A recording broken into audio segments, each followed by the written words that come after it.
ఈరోజు మన భారతదేశానికి ఇండిపెండెన్స్ డే కనుక, స్వతంత్ర దినోత్సవం కనుక, ఈరోజు ఆగస్ట్ 15th ఒక్క ఇండియా మాత్రమే ఇండిపెండెన్స్ డే జరుపుకోవట్లేదు. ఈరోజు మరో 3 దేశాల్లో కూడా ఇండిపెండెన్స్ డే జరుగుతుంది. నెంబర్ 1 దక్షిణ కొరియా, జపాన్ నుంచి స్వతంత్రాన్ని పొందింది. అలాగే బహ్రెయిన్ బ్రిటన్ నుంచి స్వతంత్రాన్ని పొందింది. అలాగే కాంగో ఫ్రాన్స్ నుంచి స్వతంత్రాన్ని పొందింది. సంవత్సరాలు వేరైనప్పటికీ ఆగస్ట్ 15th అవి ఇండిపెండెన్స్ డే జరుపుకుంటున్నాయి. భారతదేశంతో పాటుగా అదే డేట్లో ఇండిపెండెన్స్ డే జరుపుకుంటున్నటువంటి మరికొన్ని దేశాలు.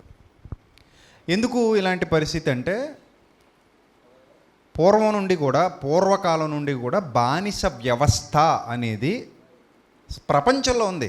నాట్ ఓన్లీ ఇండియా, ప్రపంచంలో బానిస వ్యవస్థ అనేది ఉంది. అంటే బలవంతుడు బలహీనుణ్ణి వశపరుచుకోవడం, లోబరుచుకోవడం. మీరు ఏ కులం, ఏ మతం, ఏ జాతి, ఏ దేశం ఏం కాదు, ఇంకా ఫైనల్గా చూస్తే మిగిలేది ఒకటే, బలం, బలహీనత, అంతే.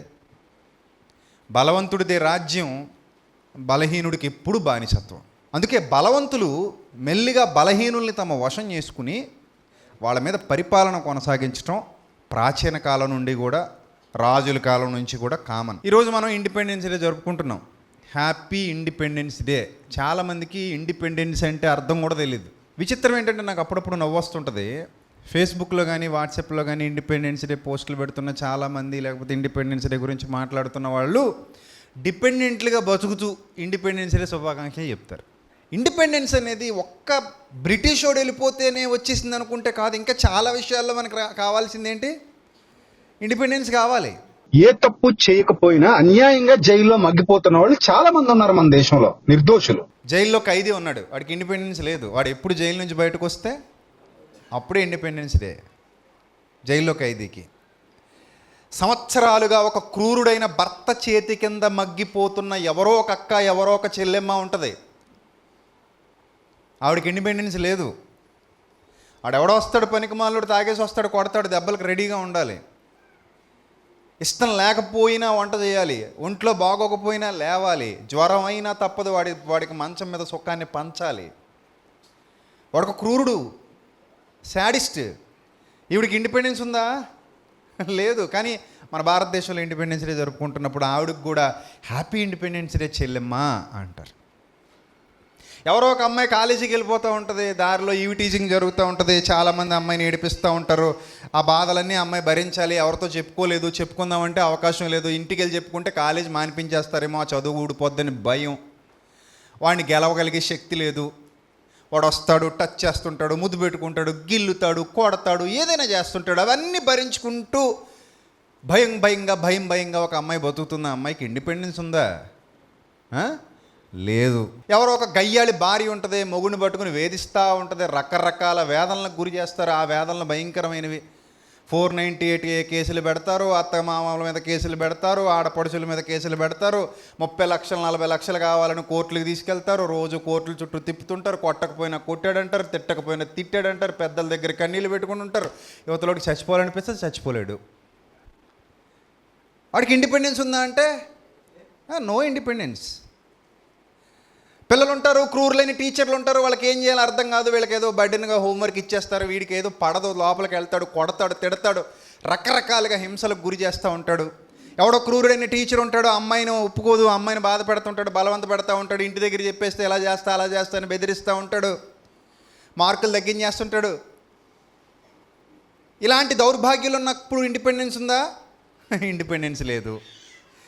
మీ అందరినీ బాగా చూసుకుంటాం, మీ అమూల్యమైన ఓటు మాకే వేయండి, మీకోసం అవసరమైతే ప్రాణం ఇస్తాం, చచ్చిపోయేంత వరకు మీ పక్షాన నిలబడతామని చెప్పి అబద్ధాలు చెప్పి గద్దెనెక్కేస్తారు. రేపు పొద్దున్న అక్కడికి వెళ్తే మనల్ని కొడతారు, మన ఆస్తులే దోచుకుంటారు, మన డబ్బే దోచేసుకుంటారు, మనల్ని పోలీస్ స్టేషన్లో పెట్టించేస్తారు, మన మీదే అక్రమ కేసులు పెట్టించేస్తారు, మన ఆస్తులే ధ్వంసం చేసేస్తుంటారు.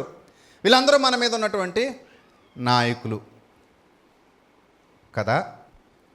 ఉందా మనకి ఇండిపెండెన్స్? ప్రజాస్వామ్య పరిపాలన 5 ఏళ్ళు భరించాలి. ఓటేసేసాం, 5 ఏళ్ళు భరించాలి. ఈ నాకు వద్దండి మంచోడు అనుకుని ఓటేసానండి, ఇప్పుడు నాకు వద్దండి మార్చేయండి అంటే నో. రీకాల్ రైట్ అనే యాక్ట్ ఇప్పటివరకు రానివ్వలేదు. ఇప్పుడు మనల్ని బ్రిటిష్ పరిపాలనలో నుంచి బయటకు వచ్చేసాం. బ్రిటిష్ పరిపాలన నుంచి బయటకు వచ్చిన తర్వాత మన దేశం అభివృద్ధి చెందాలా? అంతకుముందు వాళ్ళు చాలా డబ్బు కొల్లగొట్టేశారు మన దగ్గర ఉన్న చాలా ధనాన్ని దోచుకుపోయారు. అందులో మంచోళ్ళు ఉన్నారు, చెడ్డోళ్ళు ఉన్నారు. మనుషులన్నాక మంచి ఉంటుంది, చెడ్డ ఉంటుంది. విలియం కేరీ లాంటి మంచి మహానుభావులు ఉన్నారు. అదిగో మనం రోజు చూస్తున్నటువంటి సర్ ఆర్థర్ కాటన్ గారు, ఆయన కూడా బ్రిటిష్ ఆరాయ్. ఇలా ఎందరో ఉన్నారు, చాలా మంచి గొప్ప గొప్ప వ్యక్తులు ఉన్నారు. జనరల్ డయ్యర్ లాంటి నీచులు కూడా ఉన్నారు, క్రూరులు. జలియన్ వాలాబాగ్ సంఘటన మనకు తెలియంది కాదు, హిస్టరీలో మనం చదువుకున్నాం. సో ఎంతోమందిని అత్యంత పాశవికంగా, కిరాతకంగా చంపేశారు కదా.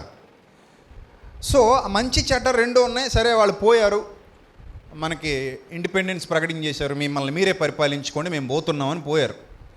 ఇన్నాళ్ళు మా పరిపాలన క్రింద ఉన్నారు భారతీయులారా, మిమ్మల్ని మీరు పరిపాలించుకోండి, మేము వెళ్ళిపోతున్నాం, మీకు మీరే అభివృద్ధి చేసేసుకోండి అని చెప్పి వెళ్ళిపోయారు.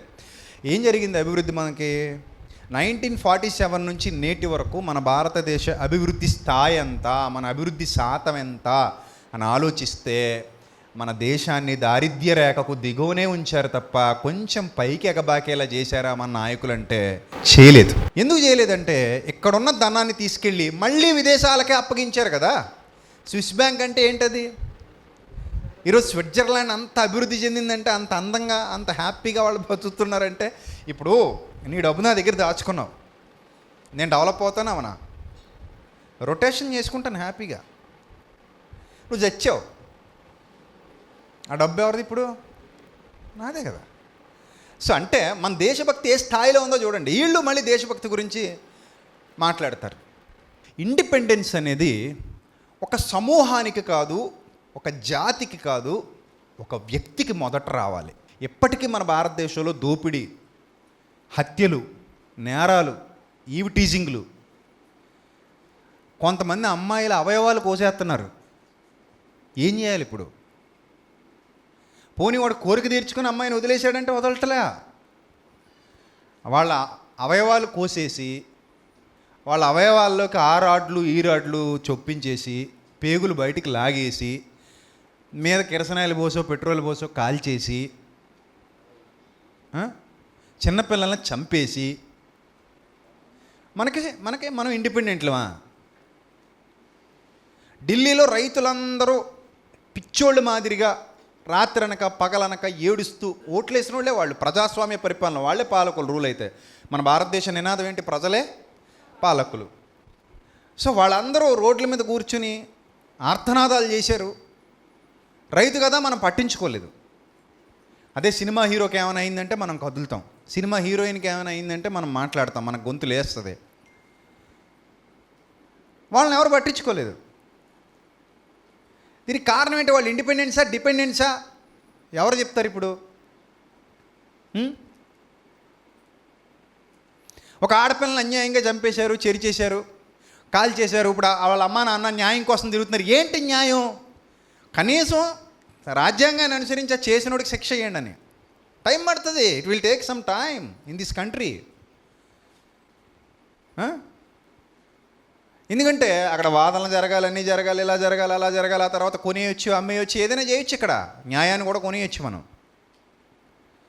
సో మరి వాళ్ళు ఇండిపెండెన్సా డిపెండెన్సా? ఒక ఎమ్మెల్యే ఒక లేడీ ఎంఆర్ఓని ఎగిరి దన్నేస్తాడు, అడిగేవాడు ఉండడు. ఒక ఎంపీ ఒక బేదోడిని జుట్టు పట్టుకుని కొట్టేస్తాడు, అడిగేవాడు ఉండడు. ఒక రాజకీయ నాయకుడు ఒక అమ్మాయిని, ఆ కుటుంబాన్ని కోర్టుకు వెళ్తున్నప్పుడే దారిలో అన్యాయంగా చంపేస్తాడు, యాక్సిడెంట్ కేసు కింద చిత్రీకరిస్తాడు. వీళ్ళు ఏం చేస్తారంటే పార్టీ వాళ్ళు, మనోడు దొరికిపోయాడు డైరెక్ట్గా అని చెప్పి కొన్నాళ్ళు సస్పెండ్ చేసినట్టుగా యాక్టింగ్ చేస్తారు. ఆ తర్వాత ఆ కథ మర్చిపోతారు, ఇంకో కొత్త కథ తీసుకొస్తారు మీడియాలోకి.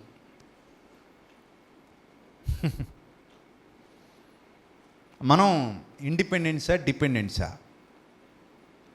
సో దీని అంతటిని బట్టి మనకు ఆలోచిస్తే ఓన్లీ ఒక పాయింట్ అర్థమవుతుంది. ఆ పాయింట్ ఏంటంటే ఇండిపెండెన్స్ అనేది ఎవడికి వాడికి, శరీరాలకు కాదు హృదయాలకు రావాలి.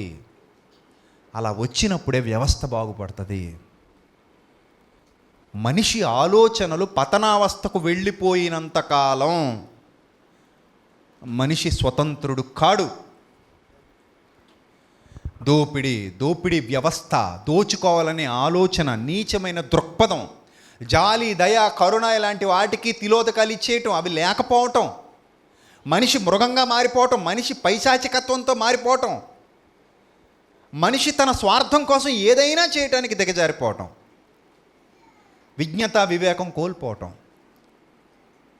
ఇవన్నీ ఉన్నప్పుడు ఎక్కడ స్వతంత్రం ఉండదండి. ఎక్కడా ఉండదు. ఏదో మహానుభావులు చెప్పినట్టు అర్ధరాత్రి ఆడది ఒంటరిగా తిరగడం, అర్ధరాత్రి ఆడది కాదు మగోడు కూడా తిరగలేకపోతున్నాడు ఇప్పుడు. అంటే ఆడది తిరిగితే ఒకలా పాడు చేస్తారు, మగవాడు తిరిగితే మరోలా చేస్తారు. నీ దగ్గర డబ్బులు ఉన్నాయా, వాచ్ ఉందా, సెల్ ఫోన్ ఉందా, కొట్టి చంపే తీసేసుకో, అంతే. స్వార్థపరుడు, దోచుకుని వెళ్ళిపోవడం, అంతే. ఇక్కడ ఎంతమంది ఉన్నాం కదండి, మన ఊరు వరకు లెక్కేసుకొని ఎంతమంది మంచోళ్ళు ఉంటారండి. నీ బతుకు నువ్వు బతకరా, నా బతుకు నేను బతుకుతాననే రోజులైవే. ఆ రోజులైవే కాదు. నీ బ్రతుకుని నేనే కొల్లగొట్టేస్తా, అవసరమైతే నిన్ను పునాదిగా వాడుకొని నీ మీద ఎక్కి తొక్కుతా, నీ మీద ఎక్కి నిలబడతా, అంతే కదా. ఎవరి స్వార్థం వాళ్ళదే, ఎవరి దోపిడీ విధానం వాళ్ళదే. ఇప్పుడు మనం పండగ చేసుకోవాలా, ఆలోచనలో పడాలా చెప్పండి? పండగ చేసుకోవాలా, ఆలోచనలో పడాలా? అందుకే ప్రభు చాలా స్పష్టంగా చెప్పాడు, పాపము అనగా ఆజ్ఞను అతిక్రమించటం.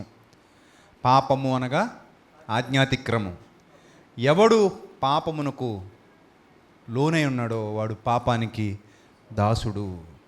ముందు ఇండిపెండెన్స్ అనేది నీ హృదయంలో సాధించమన్నాడు ఆయన. ఇండిపెండెన్స్ ఎక్కడ రావాలి? నీ హృదయంలో రావాలి, అక్కడ సాధించు. ఎప్పుడైతే నీ హృదయంలో ఇండిపెండెన్స్ సాధిస్తావో ఆటోమేటిక్గా నీ చుట్టూ వాళ్ళు అందరూ బాగుంటారు. యేసుక్రీస్తు ప్రభువారు చెబుతున్న మాట మరొకసారి చదువుదాం. ఏమంటున్నాడంటే ఆయన, అందుకు యేసు, పాపం చేసే ప్రతివాడు పాపానికి దాసుడని మీతో నిశ్చయంగా చెప్తున్నాను. వేట కొడవళ్ళని, బాంబులని, దాడులని, లంచగొండితనమని, అన్యాయమని, అక్రమమని, మోసమని, స్వార్థమని, నయవంచనని, ఇలాంటి వాటితో, ఇలాంటి అవార్డులతో మనల్ని మనం నింపుకున్నంత కాలం మనకి స్వతంత్రం రానట్టే లెక్క. అందుకే ప్రభు చెప్పిన మాట గట్టిగా స్వీకరించండి. నీకు నీ ఇండిపెండెన్స్ కోసం మొదట వెతుక్కో. నువ్వు స్వతంత్రంగా బ్రతుకు, స్వతంత్రురాలిగా బ్రతుకు, దాసిగా కాదు, దాసుడిగా కాదు. కాబట్టి ముందు మనకి స్వతంత్రం హృదయంలో వచ్చేస్తే ఆటోమేటిక్గా తర్వాత మనం స్వతంత్రంలో అయిపోయినప్పుడు చుట్టూ ఎన్ని సంఖ్యలు ఉన్నా మనకు అనవసరమే కదండి, అంతే కదండి. సో అందుకే ప్రభు చెప్తున్నారు, నాయనా మీరు హృదయం మీ మీద దోషారోపణ చేయకుండా చూసుకోండి,